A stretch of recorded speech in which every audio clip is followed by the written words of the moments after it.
Alrighty guys, what is going up? Welcome back to the best investing money management channel on YouTube. I am your host Carter, and in today's video we're going to be talking about how to make $100 a day to keep that job away from investing or trading in the stock market. So really there's three main types of styles of investing, right?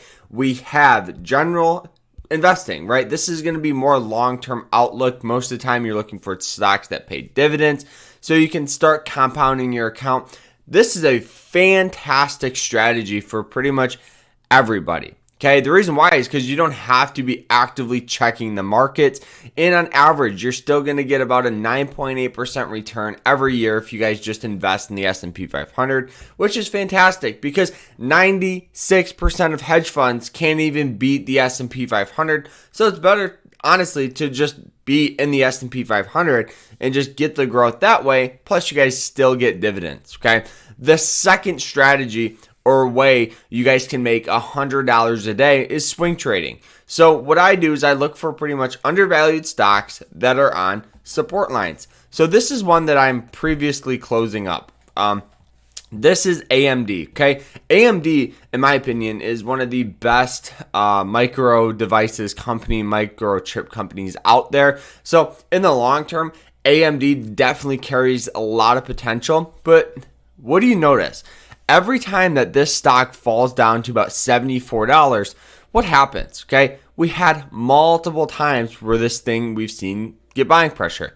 It comes in contact here, buying pressure here, here, here, and here. So this last time I was ready. I did set some alerts. So what do you think happened?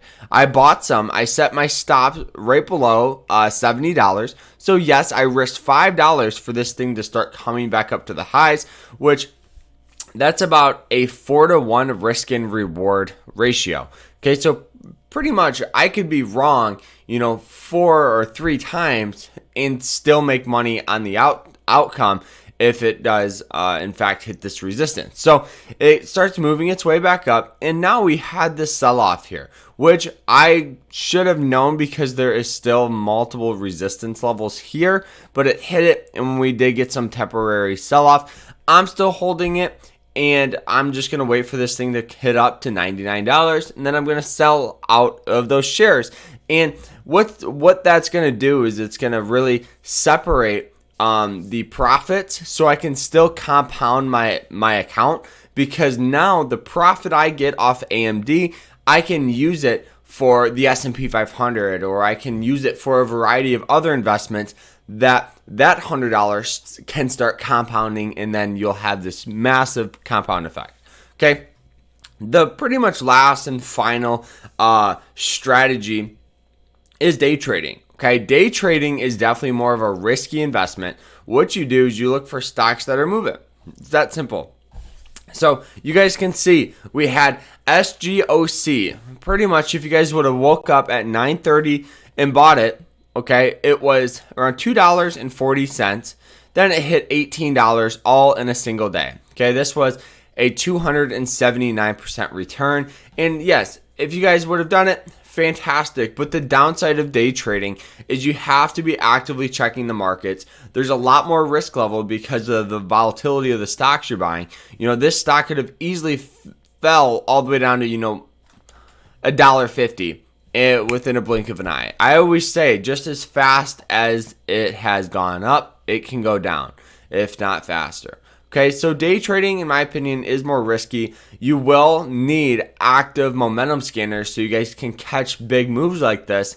The reason why is because you want to be the first one. Okay, you never want to just hop in just because of the overall growth. You want to make sure that you guys have some sort of backbone behind your trades. So that's why I make sure, I use I use Trade Ideas for my scanner when I do day trade. I don't day trade it as much anymore just because of the overall risk level. I would rather put my money into something that will compound, or something swing trading, because swing trading is definitely a way better trading style because I don't have to actively check the markets. So another swing trade is Apple. Okay, let's go ahead and go to the year chart. You guys can see what happens every time it comes in contact with the 118 mark. Okay, we had multiple testimonies, right? So it came in contact here, boom. Now it comes in contact here. What do you think happened? I set some alerts after this first one, hit it, buying pressure. Okay, same thing in here. Hit the $112 or $122 mark several times, and then we got massive growth. Okay, yes, Apple carries a lot of long-term potential, but if you guys can just get the overall growths on the support, you'll make a lot more money, and you will be able to put your money into something that you think will compound. That's how you will win in the stock market. So the thing about swing trading too is if you want to make that $100 a day, it's very doable. At the end of the day, it's just all about starting your account off. The reason why is because if you guys are, let's just say, investing $1,000 into each swing trade, okay, maybe you'll get a 10% return if you're lucky, maybe around anywhere from like 2 to 5 every single week. That's about the average swing trade. But the moral of the story is you just want to start compounding, because after the first month, you'll probably have like 1,100 in your account. Then you'll slowly start growing, and then before you know it, you will be making that $100 a day and killing it. So now, how do you find stocks? So a free platform is Finvest. You guys can see we had all the major movers for those who want to day trade, and then swing trade. I always just look at trendline support, and on Trade Ideas they do have a swing trading scanner there. But still, this is just a good platform. It's free. There's really no major downside to it. So really, guys, that is how you guys can make $100 a day from investing and trading in the stock market. So I hope you guys enjoyed it, and overall I hope you guys got something of value out of this video, and we will see you guys later. Remember to stay happy, stay positive, and stay safe out there. Take care.